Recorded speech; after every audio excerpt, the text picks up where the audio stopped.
NEET के physics को prepare करने के लिए एच.सी. वर्मा जी का किताब जो फिजिक्स का है उसको फॉलो करना चाहिए या नहीं करना चाहिए, क्योंकि एच.सी. वर्मा जी की किताब काफी बेहतरीन है। So should be follow it और नॉट फॉर नीट। चलिए समझते हैं इस वीडियो में। मेरे सिंपल से 3 पॉइंटर्स हैं। वीडियो अच्छा लगे तो लाइक करना, शेयर करना, सब्सक्राइब करना इस चैनल को। मेरा नाम Abhishek, this is your master teacher of physics at Vedantu. कैसी चल रही है बच्चों जिंदगी? चलो इस डाउट को सॉल्व करते हैं, अभी के अभी शुरुआत करते हैं। पॉइंट नंबर 1, आपको ये बात समझनी है और याद रखनी है कि HC. Verma ji is a very famous book when it comes down to JEE preparation. In fact जब मैं खुद जेईई पढ़ाता था हमारे वेदांतु जेईई चैनल पे 3-4 साल पहले, तो वहां पर मैंने खुद एच.सी. वर्मा जी को बहुत थरोली रेफर भी किया था। और बहुत सारे एजुकेटर्स और बहुत सारे स्टूडेंट्स एच.सी. वर्मा जी को पढ़ाई करते हैं फॉर जेईई प्रिपरेशंस।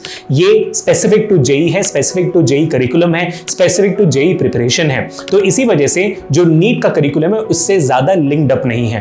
तो नंबर पॉइंट 2 ये हो जाता है, तो आप एच.सी. वर्मा जी को नीट के लिए कहां प्रेफर कर सकते हो? सबसे पहले नीट के प्रेफरेंस के लिए आपको नीट का सिलेबस एच.सी. वर्मा जी में ढूंढना पड़ेगा। ठीक है, बहुत इंपॉर्टेंट है ये कि उस किताब में नीट के सिलेबस स्पेसिफिक टॉपिक्स को समझने के लिए आप कर सकते हो, उससे कुछ सवालों को करने के लिए आप कर सकते हो। लेकिन बात हुई है कि सवाल भी अगर आप करने जाओगे तो जेईई लेवल के सवाल होंगे, और नीट का जो सवाल होता है फिजिक्स का वो जेईई लेवल तक का नहीं होता है। तो आप समझ लीजिए कि ऐसा होता है कि भाई आपका बोर्ड्स का लेवल यहां पर है तो जेईई का लेवल यहां पर है, और उसके बीच में आता है नीट का लेवल। ठीक है, सो नीट और जेईई के फिजिक्स का जो अभी लेवल है वो धीरे धीरे पास आने लगा है, लेकिन फिर भी जो आपका एच.सी. वर्मा लेवल के सवाल है वो आपको नीट के लिए प्रैक्टिस करने की जरूरत नहीं है। उससे होगा क्या, उसके आपके दिमाग में कंफ्यूजन क्रिएट होगी, शायद थोड़ा डर भी पैदा हो सकता है कि आप ये सॉल्व क्यों नहीं कर पा रहे हो, क्योंकि बहुत सारे कॉन्सेप्ट्स आपके नीट में नहीं है जिस लेवल तक जेईई में जाया जाता है। तो इट इज नॉट रिक्वायर्ड, क्योंकि आपका मेडिकल फील्ड है, आपको फिजिक्स इतने गहराई में इतने हाई लेवल पढ़ने की जरूरत नहीं है।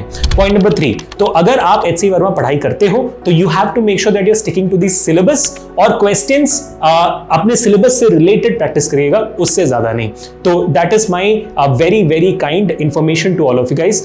इसके ऊपर कंफ्यूजन बिल्कुल नहीं चाहिए। एच.सी. वर्मा आपको अगर रेफर करना है तो only after finishing of NCERT, पूरी पढ़ाई हो जाए आपका एनसीईआरटी पूरा थरो हो, एनसीईआरटी एग्जाम्पलर पूरा थरो हो, उसके बाद नीट से रिलेटेड जो किताबें हैं, जैसे नीट का तत्व बुक है, नीट के पीवाईक्यूज हैं हमारे वेदांतु की, जिसका लिंक डिस्क्रिप्शन में है, ये सारी किताब हो जाने के बाद, जो नीट स्पेसिफिक किताबें हो जाने के बाद, अगर आपके पास वक्त बच जाता है और आपको कुछ एडवेंचर करना है, तूफानी करना है, तो फिर आप एच.सी. वर्मा जी प्रेफर कर सकते हो। It's absolutely a fantastic book for JEE preparations.